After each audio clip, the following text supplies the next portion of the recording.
Ndinokuchingamidza zvakare muzora nazimbabwe ndemba mura uchane kwese kwamari kumatema nenyika uso yezimbabwe radzoka zvekare nenhau dziri kupisa kubva muzvivhiti zvenyika zvakasiyana-siyana uyezve machanels akasiyana-siyana tiri kutoenda ezimbabwe tichidzoka tisangana pano pachano pana toda kuti tinenge tichiongorora nhau iyi yatiri kuona iri kuitika mushure matiri kuona vamunangagwa vadonhedzerwa pasi asi pane nhau iri kutaurika kuti ko zvatiri kuona vana vamunangagwa vari kupinza zvombo zvichipinda nekwamutara zvichibva kumozambique chii chiri kunyasoitika vanhu vari kunyasoziva kuti chii chiri kuitika pazvombo zviri kunzi zvazara zvakawanda pabrigade farm chii chiri kuitika tichiona nyika yedu yasvika muzuva rakaomarara kudai so tiri kuziva kuti ana Shaun Mnangagwa chii chiri kuitika pachionekwa matraki ari kunzi ane zvombo zvakasiyana-siyana zviri kuenda pabrigade farm hatisi kunyatsoziva kuti chii chiri kuitika asi tiri kuziva kuti Shaun Mnangagwa akanga apomerwa mhosva yekuda kudhivhaidha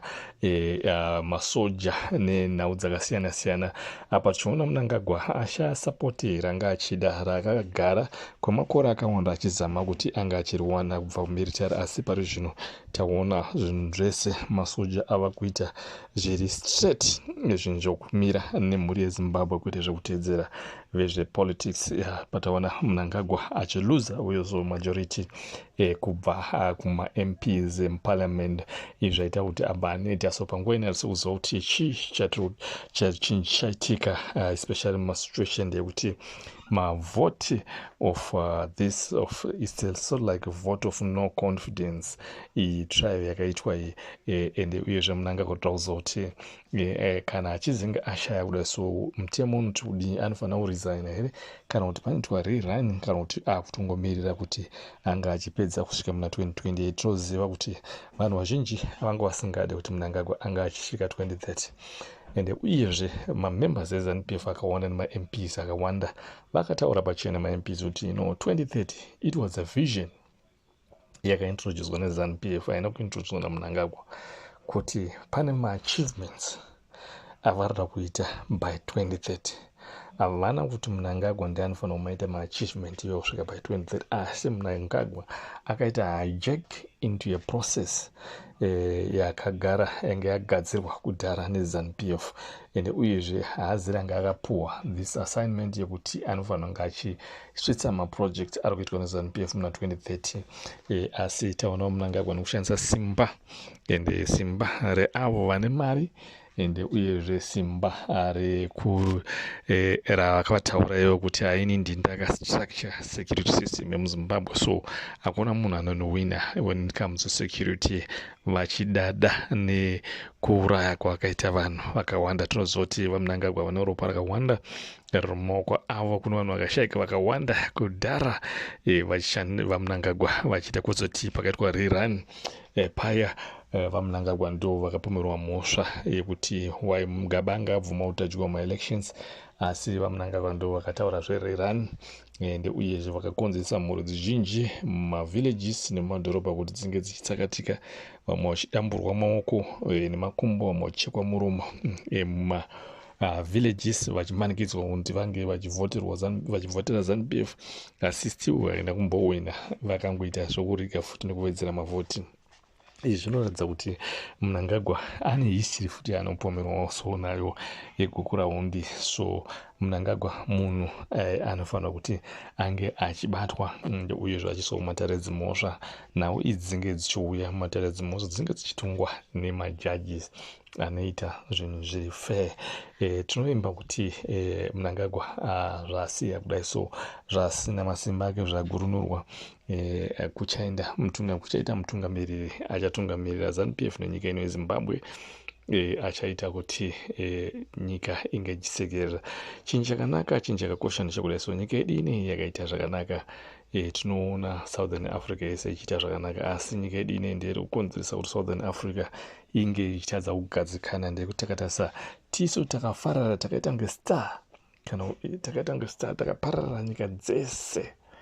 isusu nyika idzi hadzina kupararira matiri muno munyika yedu yeZimbabwe tisi takaparara munyika tichitsvaga uyezve upenyu hunenge huri nani ndekuti muno macho unenge uchinzi uchaita nani asi hapana chiri kuita nani zvichireva kuti izvo zvinhu zvikuramba zvakaoma ende hapana chiri kumboita nani kana chiri kuchinja zvinoona kuti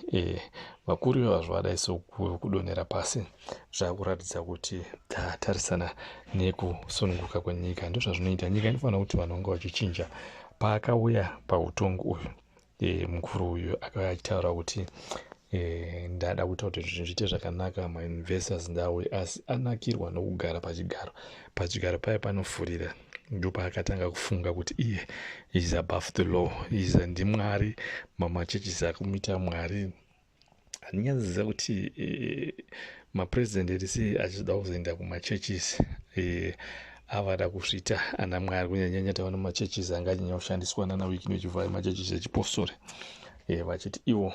ndivo Mnangagwa ndiye munhu akatumwa naMwari, so izwi rinobva kwaari ndimwari pachezvake. Izvo tinoziva kuti aiwa hakuna zvakadaro, kasi kana ivo vachibhilivha izvozvo ndezvavo ivo machechi. So tinoti izvo mhuri yeZimbabwe iri kunyanya kufara panguva ine nezviri kuitika mukati menyika, ndekuti vari kuona kuti mukuru uye mukuru wecorruption,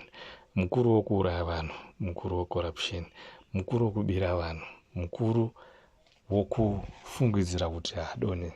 adona. Tinoziva kuti tine maevhen yakada samubhaibheri, kuna mamaking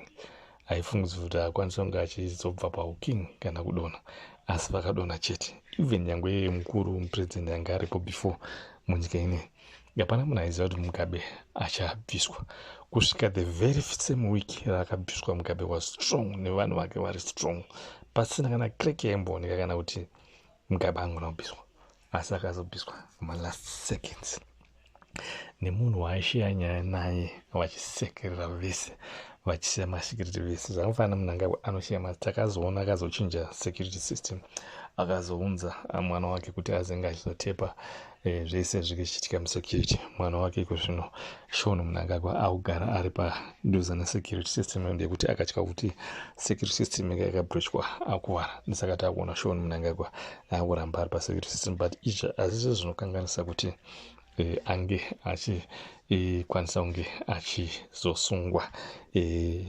Tinoziva kuti achamboti zamei kuti kupfuura